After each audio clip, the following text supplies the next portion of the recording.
चक्रवर्ती सम्राट अशोक की जय। मैं इस धरती का सबसे महान सम्राट बनना चाहता हूं, महाराज बिंदुसार से भी बड़ा, चंद्रगुप्त मौर्य से भी बड़ा, और इसके लिए मुझे कलिंग पर हमला करना ही पड़ेगा। आज तक किसी ने भी कलिंग पे शासन नहीं किया है। कलिंग का राज्यकार भी वहां के आम लोगों के हाथ में है। अब समय आ गया है कि मैं अपने दादा के अखंड भारत के सपने को पूरा करूं। अब समय आ गया है कि मैं कलिंग पर हमला करूं। कलिंग का राज्य एक ऐसा राज्य था जिसने सम्राट अशोक को इस युद्ध के बाद प्रचंड सम्राट अशोक बना दिया था। भारत का इतिहास इतना समृद्ध है कि यहां हर शासक की अलग कहानी होती है, तो हर साम्राज्य की अपनी गाथा। आज इस शो में हम जानेंगे भारत के एक महान साम्राज्य कलिंग के बारे में, जो मगध राज्य जैसी बहुत से साम्राज्य और सम्राट अशोक दोनों के इतिहास में कलंक बन गया था। कलिंग, जिसे हम ओडिशा के नाम से जानते हैं, इसका कुछ पार्ट अब नॉर्थ आंध्र प्रदेश का भी हिस्सा हो गया है। लेकिन ये मॉडर्न इंडियन स्टेट्स तो भारत की आजादी के बाद बने हैं। इसके पहले यहां कलिंग साम्राज्य था, एक ऐसा स्टेट जिसकी बाउंड्रीज इंडिया के एक कोने से दूसरे कोने तक फैली थी, जहां इंडियन हिस्ट्री के सबसे शानदार वॉरियर किंग पैदा हुए, जहां इंडियन हिस्ट्री का एक ऐसा वॉर हुआ कि देखने वालों की रूह कांप गई। हम इस कहानी में सुनेंगे एक ऐसे वॉरियर किंग के बारे में जिसके जैसा चक्रवर्ती सम्राट पूरे भारत में फिर कभी नहीं हुआ। यह कहानी है चक्रवर्ती सम्राट अशोक की। एक ऐसा योद्धा जिसने एक नया इतिहास लिखा, एक ऐसा राजा जिसने तलवार उठाई तो वो चंड अशोक बन गया, जिसने अखंड भारत का सपना देखा तो एक ऐसा महायुद्ध हुआ जिसमें 1 लाख से ज्यादा वॉरियर्स को अपनी जान गंवानी पड़ी और 1.5 लाख से ज्यादा वॉरियर्स बुरी तरह घायल हो गए। आज हम जानेंगे कि कलिंग साम्राज्य का महाभारत द ग्रेट एपिक में क्या योगदान था, और ऐसा वो कौन सा सीक्रेट था जिसके कारण कलिंग की सेना ने महाभारत में कौरवों का साथ दिया था। हम ये भी जानेंगे कि कलिंग के ट्रेड हिस्ट्री में ऐसा कौन सा राज है जिसने इंडोनेशिया के बाली को एक हिंदू मेजॉरिटी आइलैंड बनाया है। कलिंग की समृद्धि और हाथियों से जुड़े लगाव को भी समझेंगे। जानेंगे महाभारत से लेकर आज के मॉडर्न डे कलिंग तक की एक ऐसी जर्नी जो ढेर सारे सवालों और मिस्ट्री से भरी हुई है। हम भारत की आजादी का अमृत महोत्सव मना रहे हैं। अंग्रेजों से भारत को आजादी मिले 75 साल हो चुके हैं। सेंट्रल गवर्नमेंट ने हर घर तिरंगा अभियान के जरिए देश में हर घर में एक तिरंगा लगाने की अपील की है। तिरंगा, जिसमें केसरी रंग हमारे देश की ताकत और साहस को दिखाता है, सफेद रंग शांति और सत्य का प्रतीक है, तो वही हरा रंग हमारे देश की समृद्धि को दर्शाता है। लेकिन दोस्तों, क्या आप बता सकते हैं कि तिरंगे के बीचों बीच बना नीले रंग का अशोक चक्र किस बात का प्रतीक है? क्यों इस अशोक चक्र का इतना ज्यादा महत्व है? कुकू एफएम की इस खास पेशकश में हम जानेंगे कुछ ऐसे ही सवालों के जवाब, तो जुड़े रहे हमारे साथ।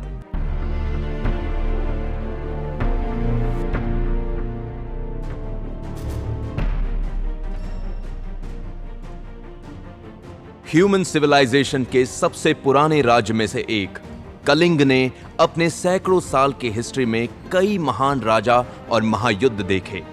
इस कहानी की शुरुआत होती है हजारों साल पहले महाभारत से। इंडियन माइथोलॉजी के हिसाब से राजा बलि के 5 पुत्र थे। उनके नाम थे अंग, वंग, कलिंग, पुंड्र और सुहमा।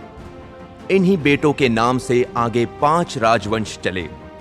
आज हम अंग देश को बिहार कहते हैं, तो वंग देश अब पश्चिम बंगाल और बांग्लादेश बन चुका है। कलिंग अब ओडिशा कहलाया जाता है। ऐसे ही पुंड्र और सुहमा अब वेस्ट बांग्लादेश और इंडियन वेस्ट बंगाल के पार्ट्स बन चुके हैं। ऐसा कहा जाता है कि ये 5 राज्य बलि के अडॉप्टेड सन्स थे। रियलिटी में ये महर्षि दीर्घतमा के बेटे थे, जिन्होंने ऋग्वेद के लिए 140 से 164 की सूक्तियां लिखी थी। दीर्घतमा के अंधे होने के कारण उनको उनकी पत्नी और बेटों ने छोड़ दिया और गंगा नदी में फेंक दिया। राजा बलि ने दीर्घतमा को बचाया। ऐसा दावा किया जाता है कि राजा बलि को कोई संतान नहीं थी, इसीलिए उन्होंने दीर्घतमा की योग शक्ति की मदद से अपनी रानी सुदेशना को प्रेग्नेंट किया था। अंग, वंग, कलिंग, पुंड्र और सुहमा ही वो 5 पुत्र थे। इन्हीं से आगे 5 राजवंश चले। कलिंग भी उन्हीं में से एक है। कलिंग डायनेस्टी इतनी पुरानी है कि द ग्रेट एपिक महाभारत में भी इसका कई बार जिक्र मिलता है। ऐसा बताया जाता है कि हस्तिनापुर के राजकुमार दुर्योधन की पत्नी भानुमति कलिंग के राजा चित्रसेन की बेटी थी। यही वजह थी कि महाभारत की लड़ाई में कलिंग के योद्धा कौरव सेना की ओर से लड़े थे। यह भी दावा किया जाता है कि जब द्रौपदी का स्वयंवर हो रहा था, तब उस वक्त कलिंग के राजा चंद्रसेन ने भी इसमें हिस्सा लिया था। ऐसे ही जब पांडवों ने इंद्रप्रस्थ में अपना नया महल बनाया, तो इसकी इनॉग्रेशन पर कलिंग के राजा को भी बुलाया गया था। महाभारत में कई जगह कलिंग के साथ युद्ध का जिक्र मिलता है। आप सुन ही चुके हैं कि महाभारत के युद्ध में कलिंग योद्धा कौरव सेना की ओर से लड़े। कलिंग के राजा शतयुद्ध कौरवों के सेनापतियों में से एक थे। दुर्योधन ने उनको भीम पर आक्रमण करने का हुक्म दिया। दुर्योधन की बात सुनकर राजा शतयुद्ध अपनी बड़ी सेना के साथ भीम की ओर बढ़े। उनकी सेना में हजारों रथ थे, ढेर सारे हाथी और पैदल सैनिक थे। इस सेना ने भीम को चारों ओर से घेर लिया। महाबलशाली भीम भी उनका डटकर मुकाबला करने लगे। भीम का गुस्सा देखकर कलिंग सेना में डर बैठ गया। भीम ने अपना धनुष खींचकर कलिंग सेना में हाहाकार मचा दिया। उसने कलिंग राजा शतयुद्ध को अपने बाणों से छलनी कर दिया, जिससे शतयुद्ध की मौत हो गई। महाभारत में यह भी लिखा है कि 5 पांडवों में से एक सहदेव ने कलिंग साम्राज्य को जीत लिया था। उन्होंने दंतेपुरा को अपनी राजधानी बनाया था। इसके बाद कर्ण ने कलिंग से युद्ध करके उसे जीत लिया। आगे ऐसा बताया जाता है कि भगवान वासुदेव कृष्ण ने एक कलिंग राजा को हराया था। कलिंग केवल युद्ध के लिए मशहूर नहीं था, बल्कि इसका एक धार्मिक महत्व भी था। हिंदू माइथोलॉजी के हिसाब से भगवान शिव ने कलिंग देश में एक बाघ का रूप धारण किया था। इसीलिए यहां आज भी बागेश्वर रूप में भगवान शिव की पूजा की जाती है। ऐसा बताया जाता है कि अर्जुन जब 12 वर्ष के वनवास पर थे, तब उन्होंने पूरे भारत की यात्रा करते हुए कलिंग के तीर्थ स्थलों का दर्शन भी किया था। उसके बाद जब पांडव भी 12 वर्ष के वनवास पर गए, तो वे कलिंग से होकर गुजरे। पांडवों ने कौशिकी नदी, जिसे अब बिहार में कोसी के नाम से भी जाना जाता है, पांडवों ने यहीं से अपनी तीर्थ यात्रा शुरू की और सभी पवित्र मंदिरों की मरम्मत की। अपनी तीर्थ यात्रा के दौरान पांडव वहां आ पहुंचे जहां गंगा नदी समुद्र में गिरती है। ऐसा कहते हैं कि उन्होंने 500 नदियों के बीच में डुबकी लगाने का पवित्र संस्कार किया। फिर वे समुद्र के किनारे से उस ओर बढ़े जहां कलिंग ट्राइब्स निवास करती थी। यहीं से वैतरणी नदी गुजरती थी, जिसे अब ओडिशा में बैतरणी नदी के नाम से जाना जाता है। महाभारत के युद्ध में कलिंग के राजा के मरने के बाद कलिंग बिखरने लगा, उसकी शक्ति कमजोर पड़ने लगी। हालांकि शतयुद्ध के मरने के बाद उनके वंश के 32 राजाओं ने कलिंग पर राज तो किया, लेकिन 364 BCE में मगध के राजा महापद्मनंदा ने कलिंग को जीत लिया। यहां से एक नई हिस्ट्री शुरू हुई। महापद्मनंदा की जीत के बाद कलिंग गुलाम बन गया, लेकिन उन्हीं के राज में कलिंग राज्य अमीर बनता गया। महापद्मनंदा ने यहां सूखे से निपटने के लिए कई इरिगेशन प्रोजेक्ट शुरू किए थे। तब यहां काली मिट्टी के बर्तन और कुछ खास निशानी वाले सिक्कों का चलन था। महापद्मनंदा के बाद उनके 8 बेटों ने कलिंग पे राज किया, लेकिन महापद्मनंदा के आखिरी राजा को जिस योद्धा ने हराया, उसकी कहानी बड़ी इंटरेस्टिंग है। दोस्तों, क्या आप बता सकते हैं मगध से महापद्मनंदा का राज खत्म करने वाला वो वॉरियर कौन था? जल्दी से कमेंट बॉक्स में लिखिए। दरअसल महापद्मनंदा जब युद्ध लड़ रहे थे, तो उनका राजपाट बिखर गया। इसी युद्ध के दौरान कलिंग उनकी पकड़ से छूट गया। इसके बाद मगध के 2 बड़े राजाओं ने कलिंग को जीतने की बहुत कोशिश की, लेकिन उन्हें सफलता नहीं मिली। लेकिन फिर कोई ऐसा भी राजा आया जिसने कलिंग को अपनी मुट्ठी में जकड़ने के लिए कई जानें ले ली। उसने ये लड़ाई कुछ ऐसी लड़ी मानो इस लड़ाई को जीतने के बाद वो दुनिया का सम्राट बन जाएगा। तो कौन था ये राजा? क्यों इसके लिए कलिंग को जीतना इतना जरूरी था?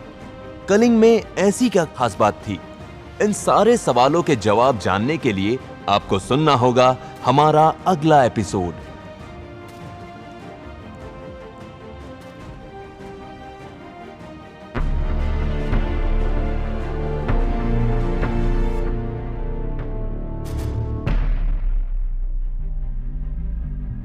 क्या आपने कभी नोटिस किया है हर रीजन में कौन सा ट्रेड होगा? ये इस बात पर बहुत हद तक डिपेंड करता है कि उस रीजन की ज्योग्राफी कैसी है। कलिंग की ज्योग्राफी कुछ ऐसी थी कि उसके पास ढेर सारे नेचुरल रिसोर्सेज तो थे ही, साथ ही में उसके किनारे पर था विशाल समुद्र, जिसे हम बे ऑफ बंगाल के नाम से जानते हैं। कलिंग रिसोर्सेज से भरपूर एक ऐसा स्टेट था जहां एक स्ट्रॉन्ग इकोनॉमी फल फूल रही थी। आज ओडिशा में एक बड़ी मशहूर लेक है जिसे चिल्का लेक के नाम से जानते हैं। ये एशिया की लार्जेस्ट लगून है जो बे ऑफ बंगाल से सटा है। कलिंग के पास से ही गोदावरी और वैतरणी नदियां बहती थी। कलिंग की ज्योग्राफिकल लोकेशन कुछ इस तरह थी कि उसकी मरीन रूट्स बहुत अच्छे से डेवलप्ड हो गए थे। इन रूट्स ने कलिंग को व्यापार करने के लिए एक बहुत आसान जगह बना दी थी। कलिंग अपने समुद्री रास्तों की मदद से ही दूसरे देशों के साथ बिजनेस कर पाता था। उसका इंपोर्ट और एक्सपोर्ट बहुत अच्छा हो गया था। वही कारण था कि कलिंग की इकोनॉमी काफी मजबूत हो गई थी। ऐसा बताया जाता है कि अर्ली पीरियड में कलिंग की सॉइल बहुत फर्टाइल थी। यहां बहुत सी बड़ी नदियों के कारण ढेर सारा पानी था। आपने हिस्ट्री में तो पढ़ा ही होगा कि अक्सर अर्ली ह्यूमंस ऐसी जगहों पर आकर बसते थे जहां फर्टाइल लैंड हो और पीने और खेती करने के लिए ढेर सारा पानी हो। इस वक्त आपके दिमाग में कुछ एंशिएंट सिविलाइजेशंस के नाम याद आ रहे होंगे। कौन से थे वो? क्या आप नीचे कमेंट सेक्शन में बता सकते हैं? खैर, हम वापस आते हैं कलिंग पर। फर्टाइल लैंड और ढेर सारे ड्रिंकिंग वाटर के कारण यहां अर्ली ट्राइब्स आकर बस गई थी। इन्हें मलेच कहा जाता था। 6वीं सदी में कलिंग का मॉडर्नाइजेशन शुरू हुआ। कहा जाता है कि यहां सबसे पहला काम मेटल से रिलेटेड था। आयरन से बने औजारों की मदद से खेती में मदद मिलती थी, जिससे फसलें भी बहुत होती थी। मौर्यन पीरियड में ही अखंड भारत का निर्माण हुआ। चाइनीज ट्रैवलर फाहियान ने लिखा है कि मौर्यन पीरियड भारत का गोल्डन पीरियड था, जिसके राजा सम्राट चंद्रगुप्त मौर्य ने अपने देख रेख में चाणक्य से अर्थशास्त्र नाम का ग्रंथ तैयार करवाया, जिसमें फाइनेंस, ट्रेड, एग्रीकल्चर, जस्टिस और एडमिनिस्ट्रेटिव लॉज लिखे गए थे। चंद्रगुप्त मौर्य ने अपने देख रेख में नेशनल और इंटरनेशनल फाइनेंशियल पॉलिसीज भी बनवाई। उस वक्त इकोनॉमी ज्यादातर खेती और व्यापार पर आधारित थी। कलिंग में बने कपड़े और मसालों का एक्सपोर्ट तो चीन, मेसोपोटामिया, इजिप्ट, रोम जैसे देशों तक होता था। इसी दौर में चांदी और पीतल के पंचमार्क वाले सिक्के चलते थे। सफर को आसान बनाने के लिए मजबूत और चौड़ी सड़कें थीं। उन्हें राज्य की इंटरनल और एक्सटर्नल बॉर्डर से भी जोड़ा गया था। उस वक्त मेजरमेंट के लिए मेजरिंग सिस्टम भी डेवलप किया गया था। चाणक्य की लिखी अर्थशास्त्र के मुताबिक ईस्टर्न घाट्स में बहुत सारे नेचुरल रिसोर्सेस होने के कारण उनसे जुड़े प्रोडक्ट्स भी खूब बिकते थे। इनमें लोहा, कीमती जेमस्टोन और कोयला शामिल थे। इन्हें खरीदने के लिए विदेशों से भी लोग कलिंग में आया करते थे। उस वक्त कलिंग के राजा की इन रिसोर्सेस पर मोनोपोली थी। कलिंग जंगलों से मिलने वाली ढेर सारी लकड़ियों के कारण यहां टिम्बर बिजनेस भी खूब होता था। इसका उपयोग कंस्ट्रक्शन के साथ साथ बिजनेस व्हीकल जैसे कारवन और बड़ी बोट्स बनाने में भी होता था। इन जंगलों में कई सारे हाथी भी पाए जाते थे, जिनसे यहां हाथी व्यापार भी किया जाता था। कई हिस्ट्री जर्नल के हिसाब से कलिंग में हाथी दांत यानी आइवरी का व्यापार भी किया जाता था। इसके अलावा चावल, गेहूं, बाजरा, हीरे, लोहे के औजार, टिम्बर, पत्थर के प्रोडक्ट्स भी एक्सपोर्ट किए जाते थे। इन सब के कारण कलिंग की ओर बड़ी संख्या में विदेशी व्यापारी आने लगे। ये व्यापारी समुद्र के रास्ते से ही आते थे। कलिंग ही वो राज्य था जहां से भारत दुनिया के दूसरे देशों से जुड़ सकता था। जल्द ही कलिंग ने श्रीलंका, बाली और बर्मा जैसे देशों के साथ ट्रेड रिलेशंस बना लिए। बाली उन 4 आइलैंड का हिस्सा था जिसे आज इंडोनेशिया कहते हैं। कलिंग के लोगों ने बोईता नाम की बड़ी शिप्स बना ली थी। इन जहाजों के ढांचे तांबे के होते थे और इनमें एक बार से 700 इंसान और जानवर सवार हो सकते थे।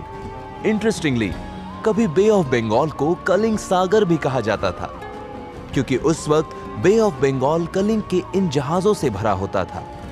कलिंग राज्य में व्यापारियों के लिए एक विशेष मैनुअल भी तैयार की गई थी, जिसका व्यापारियों को हर हाल में पालन करना पड़ता था।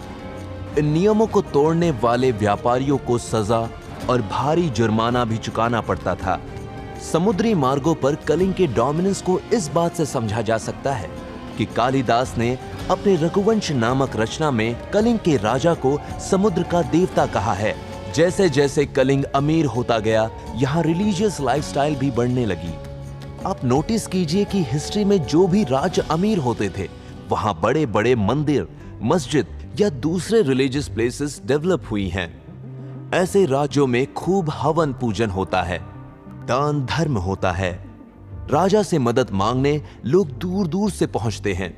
ऐसे ही जो राज्य अमीर होता है, उसकी मिलिट्री पावर भी खूब होती है। व्यापार की नजर से देखें तो जिसकी मिट्टी में कलिंग, उसकी तिजोरी में सबसे ज्यादा सोना। तभी तो सम्राट अशोक की नजर भी कलिंग पर थी। सोने के अलावा सम्राट अशोक की नजर कलिंग के हाथियों पर भी थी। आप सोच रहे होंगे कि ताकतवर राजा बनने में हाथियों का क्या हाथ है? हाथ है, एक बहुत बड़ा हाथ है। लेकिन इसका जवाब सुनने के लिए आपको हमारे साथ अगले एपिसोड में चलना होगा। अगले एपिसोड में सुनेंगे कलिंग के एलिफेंट पावर के बारे में।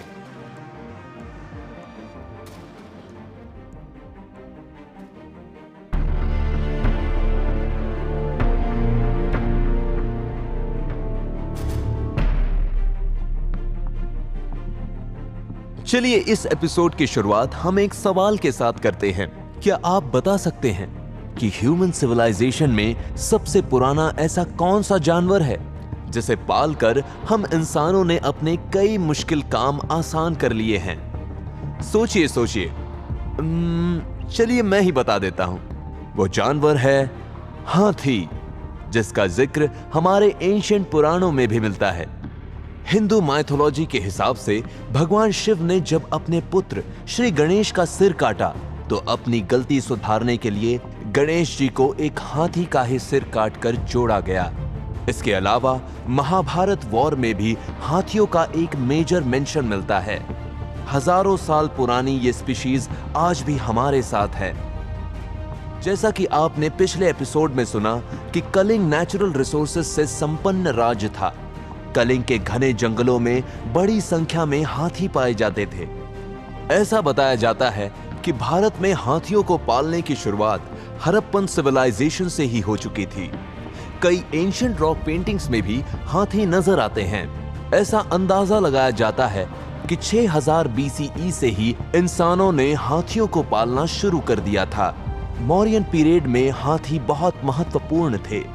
दरअसल हाथी बड़े पावरफुल जानवर होते हैं। वो बहुत सारा वजन उठा सकते हैं।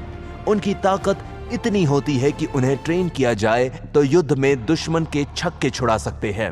हाथी कठिन रास्तों, नदियों को आसानी से पार कर सकते हैं। इसीलिए उनका इस्तेमाल सेना को आगे मार्च करवाने और घने जंगलों से रास्ता बनाने के लिए भी किया जाता रहा है। हाथी उस वक्त कंस्ट्रक्शन के काम में बड़े मददगार होते थे। उनका सबसे बड़ा रोल तो युद्ध के दौरान होता था। महाभारत के युद्ध में भी कलिंग के हाथियों का जिक्र मिलता है। बताया गया है कि कलिंग योद्धा युद्ध में कौरवों की ओर से लड़े। वे कुशल एलिफेंट वॉरियर्स थे। मौर्य डायनेस्टी में हाथियों का बहुत इंपॉर्टेंस था। मेगास्थनीज के अनुसार कलिंग वॉर के भी बहुत पहले मौर्य सेना में 60,000 इन्फेंट्री, 1000 कैवलरी और 700 हाथी थे। चाणक्य के अर्थशास्त्र में तो हाथियों की ट्रेनिंग के लिए एक पूरी गाइडलाइन दी गई है। इसमें हाथियों के 4 प्रकार बताए गए हैं: war elephant, trainable elephant, untrainable elephant और राइडिंग एलिफेंट। इसमें चाणक्य आगे लिखते हैं कि ट्रेनेबल एलिफेंट की बहुत ज्यादा केयर करनी चाहिए। इन हाथियों को युद्ध क्षेत्र में उठने, बैठने, दौड़ने और हमले से बचने के लिए ट्रेन कैसे करना है, ये भी अर्थशास्त्र में लिखा गया है। इन हाथियों की देखभाल के लिए elephant doctors, trainers, expert Riders के साथ साथ हाथियों की ग्रूमिंग करने वाले कलाकार भी नौकरी पर रखे गए थे। चाणक्य तो यहां तक लिखते थे कि हर राजा को अपने दिन का रोज 1.5 घंटा हाथियों, घोड़ों और रथों की देखभाल के लिए देना चाहिए। राजा को एलिफेंट फॉरेस्ट को बढ़ाने पर भी जोर देना चाहिए। उस दौर में तो हाथियों की हत्या करने वाले पर बड़ा जुर्माना भी लगाया जाता था। हिस्टोरियंस के हिसाब से कलिंग में हाथी दांत का भी व्यापार होता था। ऐसा बताया जाता है कि कलिंग से गेहूं, चावल, आयरन, कोल और टिम्बर के अलावा हाथी भी एक्सपोर्ट किए जाते थे। भारत और विश्व भर में हाथियों का विशेष महत्व था, उनकी युद्ध क्षमता और लेबर क्षमता के लिए। हाथियों को या तो युद्ध में दुश्मन के खिलाफ इस्तेमाल किया जाता था या फिर बड़ी कंस्ट्रक्शन साइट्स पर उनकी मदद ली जाती थी। श्रीलंकन रिसर्च पेपर्स पर नजर डालें तो पता चलता है कि श्रीलंका की हिस्ट्री में भी हाथियों का मेजर रोल था। उन्हें स्टेट एलिफेंट या मंगल हाथी कहा जाता था। राजा भी हाथियों की सवारी करते थे। हाथियों को वॉरफेयर के लिए विशेष रूप से ट्रेन किया जाता था। ग्रीक राइटर मेगास्थीन्स लिखते हैं कि श्रीलंका का सिलोन तो हाथियों के एक्सपोर्ट के लिए जाना जाता है। इन श्रीलंकन एलिफेंट्स की इतनी डिमांड थी कि इन्हें दूसरे देशों में एक्सपोर्ट भी किया जाता था। हाथियों को इंपोर्ट करने वाले देशों में से कलिंग भी एक था। कलिंग की रिच मैरिटाइम फैसिलिटी को देखकर यह बात सच भी लगती है। ऐसा बताया गया है कि आज के मन्नार और पहले के मंताई पोर्ट से इन हाथियों का एक्सपोर्ट होता था। इस सब के अलावा एक और खास रीजन था कि उस वक्त के राजा हाथियों को क्यों इतनी इंपॉर्टेंस देते थे। चलिए हम आपसे एक सवाल पूछते हैं, आपकी ड्रीम कार कौन सी है? जल्द ही हमें कमेंट बॉक्स में बताएं। आपके दिमाग में इस वक्त कई सारे कार्स घूम रही होंगी, ऑडी, BMW, रोल्स रॉयस और न जाने कौन सी। लेकिन क्या आपने कभी सोचा है कि हमारी कार हमारा स्टेटस सिंबल होती है। हम लगातार अपने व्हीकल को अपडेट करना चाहते हैं। हमारे पास जो भी गाड़ी है हम हमेशा उससे बेहतर गाड़ी ड्राइव करना चाहते हैं। तो फिर उस जमाने के राजा इस शौक से कैसे दूर रहते? भाई वो तो राजा थे जिनके पास दुनिया की तमाम दौलत थी। आपको जानकर हैरानी होगी कि उस वक्त हाथी की सवारी करना एक स्टेटस सिंबल हुआ करता था। तभी तो घोड़े, खच्चर और रथ को छोड़कर कई राजा हाथियों पर घूमने निकलते थे। युद्ध के मैदान में राजा हाथियों पर बैठकर युद्ध करते थे। इसके कुछ खास रीजन थे। पहला ये कि हाथी इतने ऊंचे जानवर थे कि उनकी सवारी करना एक शान की बात होती थी। दूसरा ये कि हाथी इतने ऊंचे होते थे कि युद्ध के मैदान में राजा के लिए सबसे सेफ ऑप्शंस होते थे। और तीसरा ये कि हाथियों को संपन्नता की निशानी माना जाता था। जिस राजा के पास जितने हाथी वो उतना ही संपन्न। इन हाथियों से राजाओं के एम्बिशंस जुड़े होते थे। कलिंग की इस कहानी में जानेंगे ऐसे ही वीर योद्धाओं और राजाओं के बारे में। पर कलिंग की कहानी इस महान राजा के बिना अधूरी है। हम बात कर रहे हैं चंद्रगुप्त मौर्य के बारे में। अगले एपिसोड में जानेंगे उनकी कहानी।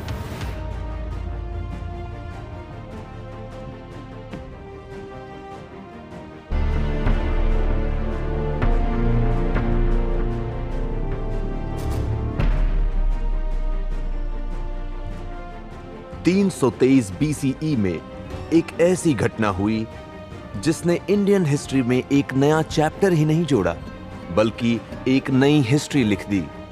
इस दौरान जन्म हुआ चंद्रगुप्त नामक एक बच्चे का, जो एक चरवाहे के घर में पला बढ़ा और बाद में एक शिकारी को बेच दिया गया।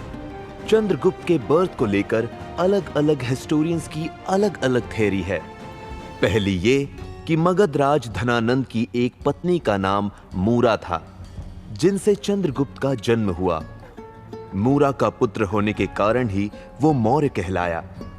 तो वही दूसरी ओपिनियन ये है कि चंद्रगुप्त नंद राजा का ही पुत्र था। धनानंद की उसके अलावा कोई और संतान नहीं थी। तीसरी ओपिनियन महावंश ग्रंथ में मिलती है, जिसके मुताबिक उनके पिता मौर्यों के लीडर थे, जिन्हें एक दूसरे पावरफुल किंग नंदराज ने मार डाला था।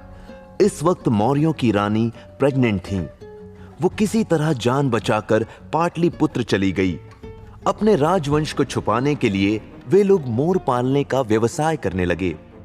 चंद्रगुप्त को राजा नंद से बचाए रखने के लिए उसकी मां ने उसे एक ग्वाले को सौंप दिया। उसके बाद एक शिकारी ने उसकी देखभाल की।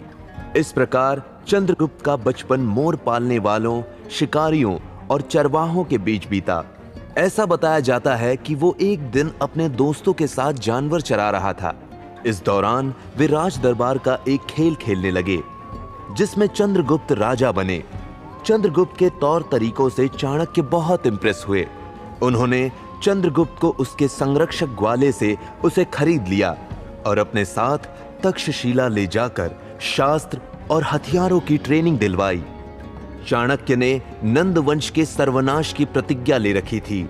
ऐसा इसलिए क्योंकि एक दिन मगधराज के दरबार में उनकी ऐसी इंसल्ट हुई कि उन्होंने राजा के वंश को ही बर्बाद करने की कसम खा ली। बताया जाता है कि चाणक्य दिखने में उतने सुंदर नहीं थे, लेकिन वो राजनीति के प्रकार पंडित थे। एक बार मगधराज नंद ने अपने पिता की श्राद्ध के अवसर पर ब्राह्मणों को आमंत्रित किया था। ब्राह्मण होने के नाते चाणक्य भी उस भोजन में पहुंच गए। उच्च कुलीन और प्रकार पंडित होने के कारण ब्राह्मणों ने उन्हें सबसे आगे की ओर बैठाया।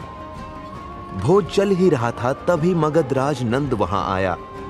उसने भोज में सबसे आगे कुरूप और सांवले चाणक्य को भोजन करते हुए देख ये समझा कि कोई भिखारी उसकी सभा में आ बैठा है। अहंकारी धनानंद ने चाणक्य को उठाया और धक्के देकर महल से निकलवा दिया। चाणक्य के लिए इससे बड़ी बेइज्जती नहीं हो सकती थी। गुस्साए चाणक्य ने वहीं अपनी शिखा खोलकर कसम खा ली कि ये शिखा तभी बंधेगी जब चाणक्य धनानंद और उसके वंश का नाश कर देंगे। नंद वंश को बर्बाद करने की कसम खाकर चाणक्य वहां से चले गए। उन्हें एक ऐसे योद्धा की तलाश थी जो उनकी इस कसम को पूरा करने में मदद करेगा। चाणक्य ऐसे योद्धा की तलाश में ही भटक रहे थे, तभी उन्हें एक दिन चंद्रगुप्त मिल गया। वो चंद्रगुप्त को अपने साथ ले गए। उन्होंने चंद्रगुप्त को युद्ध की ट्रेनिंग दिलवाई। चंद्रगुप्त की ट्रेनिंग पूरी होने के बाद वो दोनों विंध्यांचल के जंगलों की ओर चले गए। वहां पैसे और सेना इकट्ठी की। इस सेना के साथ उन्होंने मगध साम्राज्य पर हमला कर दिया, लेकिन उस वक्त धनानंद की सेना ज्यादा पावरफुल थी। पहले वॉर में चाणक्य और चंद्रगुप्त को हार झेलनी पड़ी।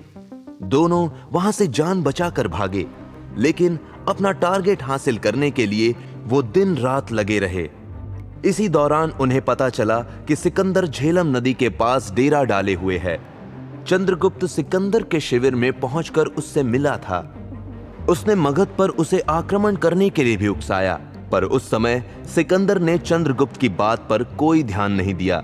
जब तक सिकंदर भारत से नहीं लौट गया, चंद्रगुप्त और चाणक्य को तब तक अपनी योजना में सफलता नहीं मिल सकी। सिकंदर के वापस जाते ही चंद्रगुप्त और चाणक्य ने अपने पास जो मिलिट्री फोर्स थी उसका यूज करके उन्होंने सबसे पहले पंजाब पर हमला करके उसे जीता, जिससे उनकी ताकत और बढ़ गई। पंजाब पर पूरी तरह से अपनी मजबूती बनाकर उन्होंने नंदों पर हमला कर मगध पर जीत हासिल की।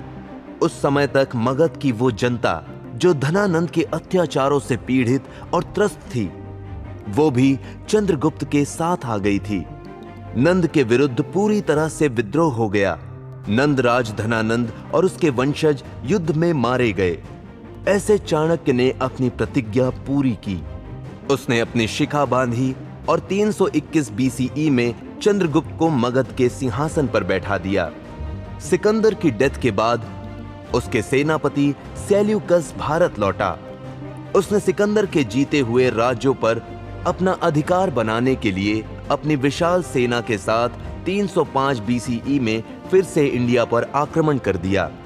चंद्रगुप्त को इस बात का अंदाजा पहले से था कि सेल्यूकस इतने पर ही नहीं मानेगा, वो मौर्य साम्राज्य की ओर भी बढ़ेगा।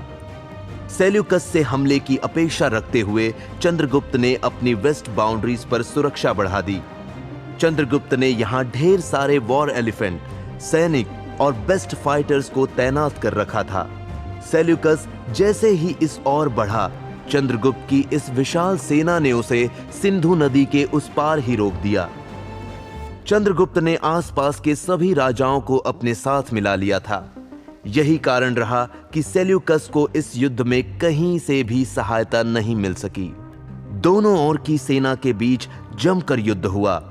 सेल्यूकस इस युद्ध में चंद्रगुप्त से हार गया, लेकिन इस हार के बाद दोनों वॉरियर्स ने दोस्ती कर ली। सेल्यूकस ने चंद्रगुप्त से अपनी बेटी का विवाह करा दिया था। माना जाता है कि भारत के इस महान राजा चंद्रगुप्त भारत पर 24 वर्षों तक एक कामयाब शासन कायम रखा। इसके बाद उन्होंने अपना राजपाट अपने बेटे पुत्र बिंदुसार को सौंप दिया। इसके बाद चंद्रगुप्त ने महावीर स्वामी की शिष्यता ग्रहण कर ली। 299 बीसीई में उन्होंने संन्यास ग्रहण कर लिया। वो जैन आचार्य भद्रबाहु के विशाल दल में शामिल होकर कर्नाटक की ओर चले गए। कर्नाटक पहुंचकर एक सच्चे जैन सन्यासी के रूप में रहे और कुछ समय बाद प्राण त्याग दिए। लेकिन चंद्रगुप्त के जाने के बाद मगध में जो कुछ हुआ, शायद इसका उन्हें अंदाजा भी नहीं होगा। उनकी ही फैमिली में राजगद्दी के लिए ऐसी ऐसी साजिशें चली कि परिवार के लोग ही अपनों का खून बहा देंगे। इस पूरी कहानी को हम डिटेल में सुनेंगे, लेकिन अगले एपिसोड में।